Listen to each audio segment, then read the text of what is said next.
Hello friends, welcome to my channel. మనకి government of Telangana ఒక abstract release చేసింది.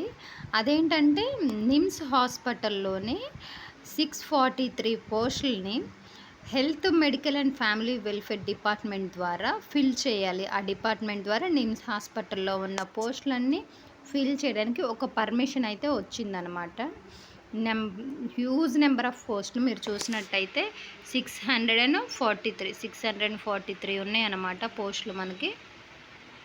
ఇందులోనే ఒక్కొక్క కేటగిరీకి కొన్ని పోస్టులు అనేది ఇచ్చారనమాట. ఇదైతే డైరెక్ట్ రిక్రూట్మెంట్ ద్వారా తీసుకుంటారు. పర్మిషన్ అయితే వచ్చింది, ఇంకా అఫీషియల్ నోటిఫికేషన్ అనేది రావాల్సి ఉంది. మనం చూసుకున్నట్టయితే ఏమేం పోస్టులు ఉన్నాయనేది క్లియర్గా చూద్దాము.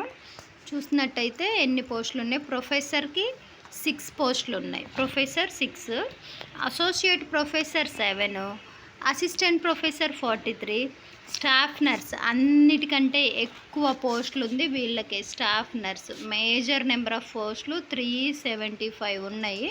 375 మేజర్ పోస్టు.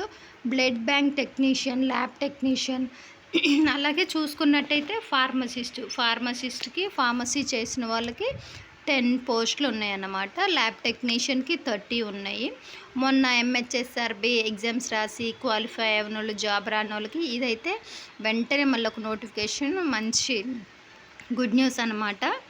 ఓకే, నెక్స్ట్ కొంతమంది టెక్నికల్ కోర్సులు చేసి ఉంటారు కదా, ఎంఆర్ఐ టెక్నీషియన్గా, ఈసీజీ టెక్నీషియన్గా, క్యాడ్ టెక్నీషియన్గా, సిటీ టెక్నీషియన్గా, ఎక్స్రే, సిఎం టెక్నీషియన్, ఈ పోస్టులన్నీ వస్తాయి. యాక్చువల్లీ ఈ పోస్టులు చాలా తక్కువ ఉంటాయి అన్నమాట. ఇప్పుడు మనం చూసుకున్నట్టయితే ఇక్కడ ఎక్స్రేకి టెక్నీషియన్కి 10 ఉన్నాయి, సిటీ టెక్నీషియన్కి 4, ఎంఆర్ఐ టెక్నీషియన్కి 4, ఈసీజీ టెక్నీషియన్కి 6, అలాగే క్యాడ్ టెక్నీషియన్ 8, ఎనస్థీషియా టెక్నీషియన్ 20 ఉన్నాయి అనమాట. చైల్డ్ సైకాలజిస్ట్ 1, హెల్త్ ఎడ్యుకేటర్, ఇవన్నీ చూసుకున్నట్టయితే 1 పోస్టులు ఉన్నాయన్నమాట. ఇది మనకి అఫీషియల్గా నోటిఫికేషన్ అనేది రావాల్సి ఉంది. అఫీషియల్ నోటిఫికేషన్ వస్తేనే మనకి డీటెయిల్స్ అన్నీ తెలుస్తాయి అన్నమాట. ఎగ్జామ్ ఎప్పుడు ఉంటుంది, సిలబస్ ఏంటది, ఏజ్ క్రైటీరియా ఏంటది, సెలక్షన్ ఆఫ్ ప్రాసెస్ ఏంటది, శాలరీ ఏంటది, డేట్స్ ఏంటది, అప్లికేషన్ ప్రొసీజర్ ఎంటైర్గా మనకి తెలియాలంటే వీ షుడ్ వెయిట్ అన్నమాట.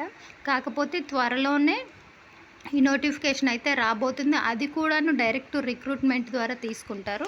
ఈ అవకాశం అయితే అస్సలు మిస్ చేసుకోవద్దు. ఇప్పటి నుంచి మనం ప్రిపరేషన్ అనేది స్టార్ట్ చేస్తే అప్పుడు మనకి ఇంకా ఈజీ అయిపోద్ది. సో బెటర్ మీరు ప్రిపరేషన్ స్టార్ట్ చేయండి. అలాగే ఇంకా స్టాఫ్ నర్స్కి అయితే చాలా ఎక్కువ పోస్టులు ఉన్నాయి కాబట్టి మీకు తెలిసిన వాళ్ళు ఉంటే చెప్పండి. ఫార్మసిస్ట్కి అయితే 10 ఉన్నాయి. దీని రిలేటెడ్గా నోటిఫికేషన్ వచ్చాక క్లాసెస్ అనేవి స్టార్ట్ చేద్దాం. Thank you.